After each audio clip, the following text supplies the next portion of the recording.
Hey everyone, it's Aaron from WPKB, and in this video we're going to take you through the settings in Sucuri Security. You can see I've got those open on my screen now, and the first ones to go through are the general settings. The first option you can see here is to reset the plugin options. Now, I'd only recommend doing that if you've made some kind of change that you can't remember and it's negatively impacting your website, because once you do that, you need to go through and completely set it up again. After that, you can see you've got your API key here and the ability to remove it. You will need to actually generate a new API key via the plugin if you choose to remove that. Just below this, we can see when the last scan went through, and this is per the WordPress installation time, not your local time zone. Just keep that in mind.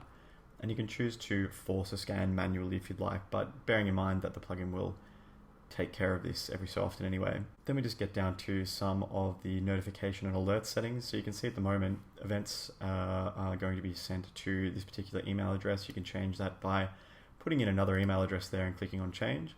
You can then choose how many alerts you want to receive per hour, or as a maximum at least. So 5 is the current maximum, it's the default, but you can put it up to, well, unlimited should you find value in that and wish to do that, of course. Then we can see when the plugin will consider a brute force attack to be what's actually coming down on your website rather than just someone trying to guess your password. And that's at 30 failed logins per hour. You can scale this up if you'd like. 30 is the minimum. It's the tightest. You should probably just leave it on that, really. Next, you can choose if the SSL certificate is going to be verified, or at least the peers. You should definitely leave that turned on. And finally, here we get down to the scanning frequency. This is what we spoke about just a few moments ago when we were looking at the for scan button. So yes, at the default, it will scan your website every 3 hours, but you can change that to twice daily, once every day, or never if you would. But naturally, it's best just to leave it with all those defaults. We'll then go through to notification settings, and this is just where you can fine tune what will actually generate an email being sent to you. There's quite a number of things to go through. We won't go through them all. Some are super useful, new user registration. Do you want to know about that?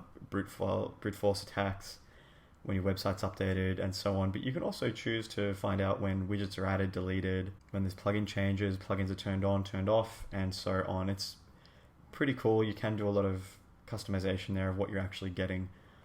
Some people might choose to turn those all on, and for some people, maybe if they've got a WordPress website with tons of users, it would be very, very advantageous to know what's going on. But of course, that will generate a ton of email, and at that time, it might not be so useful. Finally, we go through to ignore notifications. As it says here, these are just notifications for certain post types, or at least changes to, and we've got those new site content notifications set up back in this tab here, so these are actually going to send out. But if you wanted to further fine tune those notifications, maybe you didn't want to get any information on revisions, you can just click ignore very simply, and it will obviously note that yes, it is being ignored and the time at which it was chosen to be ignored. But that's where we're going to wind up this video. We're just taking a look at the settings in Sucuri. There's quite a number to go through, but none of them are super complicated.